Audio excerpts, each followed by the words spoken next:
Hello and welcome to another episode of Words with Myself.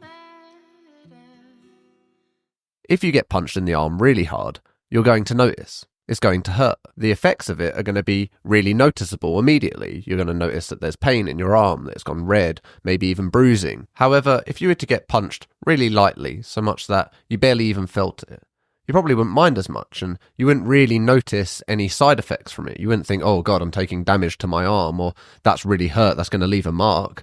You would just kind of brush it off as if nothing happened. But if you were to get that same punch repeatedly, not only would it get really aggravating and annoying, it would also start to hurt over time. Your arm would eventually begin to ache and sore and rub, and eventually you'd want it to stop because you'd started noticing the effects of those small little punches. There are lots of things like this. Things that, at a micro level, seem insignificant, inconsequential, and unimportant. But at a macro level, when we zoom out and look at effects over time, we can see that there is a much more dramatic impact than we may initially think. For instance, smoking.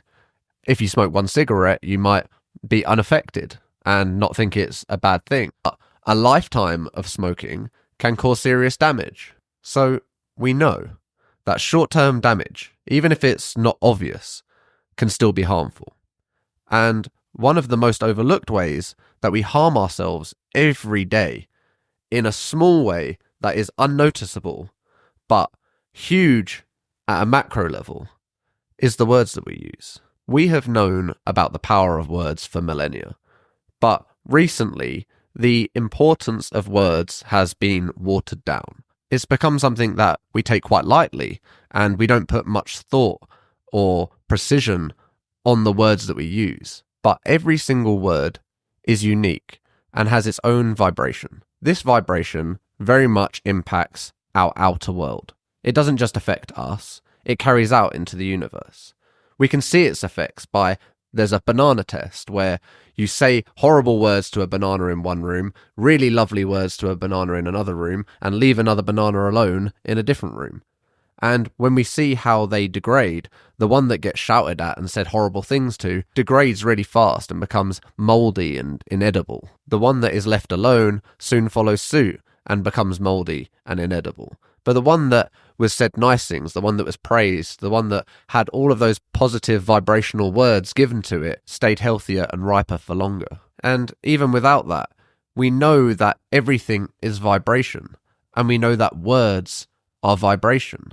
So we can see how one vibration would have a ripple effect on all the other vibrations.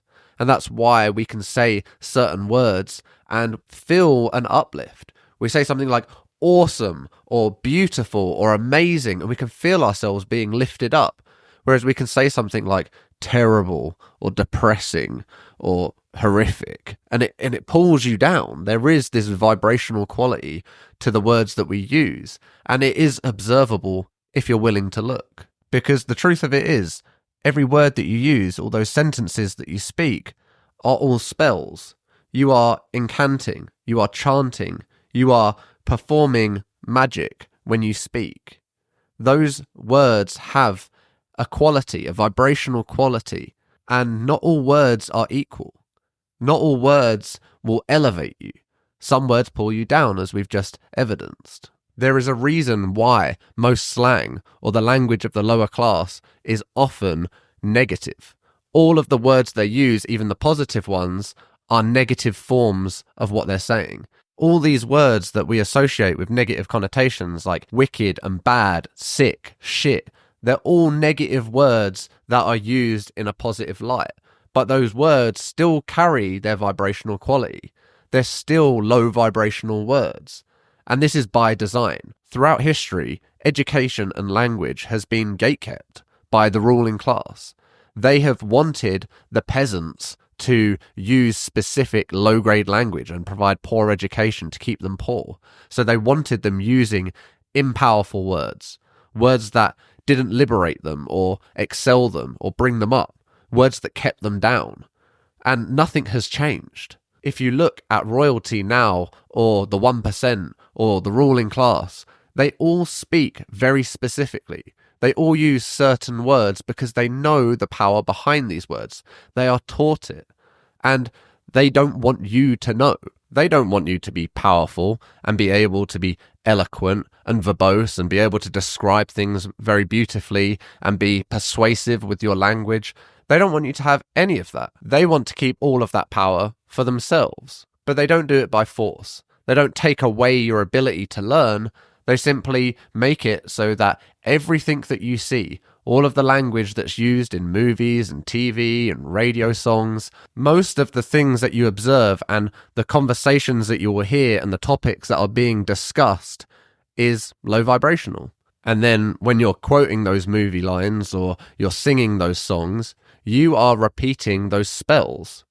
And when you think about some of the mantras that you might think, if you really look at the hooks of some songs or the choruses, they say some outrageous stuff that you probably would never be repeating to yourself, or hopefully would never repeat to yourself if you weren't singing a song. But you are still chanting those words.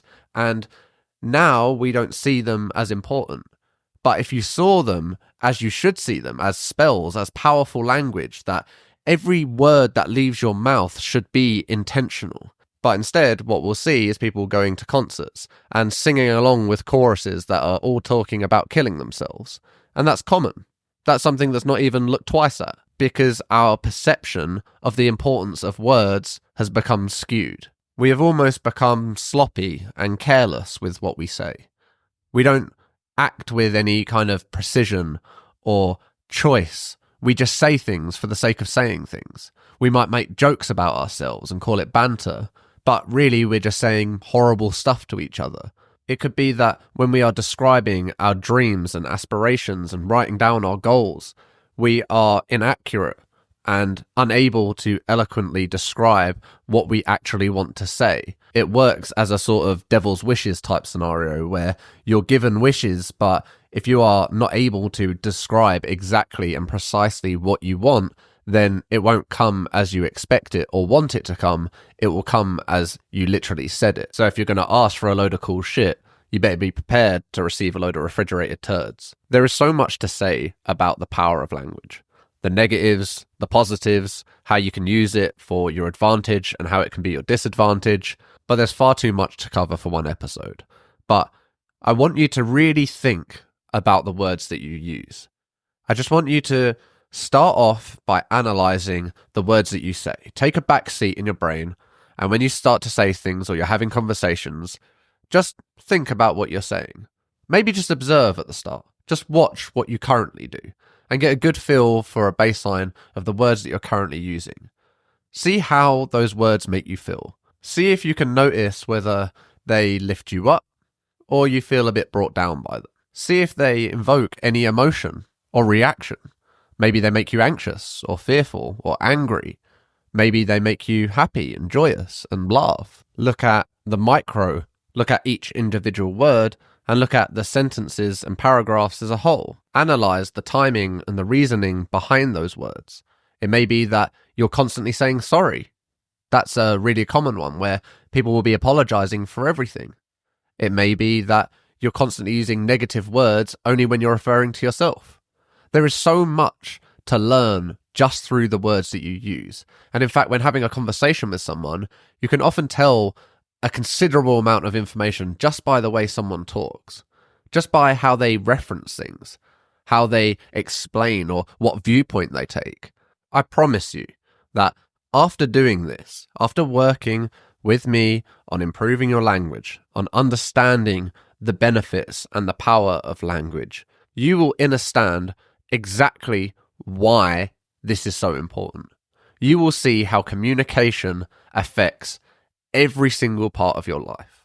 How the words that you use, how you speak to yourself, to the world, to God, to your family, to your loved ones, to your friends, those words that you use impact the entirety of your life. They decide whether you are confident. They decide whether you are fearful or anxious. They decide whether you take action or don't take action. Some people have defeated themselves into their goals before they even start. They might say, oh, I'd really love to do that, but I couldn't do that. Not even I'm afraid to do that or I worry about doing that. It's I can't do it. It's an impossibility. It's a complete limitation. And that simple turn of phrase, that simple changing of a single word can completely change the entirety of the outcome. Fear or worry can be overcome. An impossible limitation cannot be. If you cannot do it, you cannot do it. That's a final. That's a statement. I can't do it. That's a I can't do this now or ever. Whereas if you acknowledge the problem and you say, I'm afraid to do this, that's something that can be changed. That's something that can be worked at and solved. It's so important to use the right language. And I'm not even sure if you would have noticed earlier, but I said understand instead of understand. Because even when you look at the etymology of words, I don't want to understand something. I don't want to stand under this information or this person that's telling me something. I don't want to understand someone. I don't want to stand under someone else. I don't want them to have authority over me. I want to understand it. I want to look inwards and truly know the knowledge for myself. And this is something that I got from the old school Rastas, which are one of the best examples of specific language. If you go and look at Rastafari talk and see how they choose their words, see how they are very specific and precise with the language that they use, because they know the importance of it. They know how powerful those words that they are using are. And you don't have to take my word for it. You can see that every civilization, every religion, every leader or business owner, they all know how powerful words are. And they all tell it in their own different ways. Civilizations have secret societies that use specific words or spells or chants. Religions have mantras and prayers. Things like doublespeak are rife in politics. And anyone that's tried to sell something or market themselves understands that certain language is going to have a better effect than other language. In a big way, the words that a company choose to use and how they market themselves can very much dictate whether it's a successful company or not. So when you look and you see that all of these things, all of these aspects of life, all of these people in positions of power or royalty or wealth, they're all saying that words are important. They may not directly say it, they might not tell you it, but in their actions, in what they do, and in the words that they choose for themselves, you will see the power of language. Thank you for listening.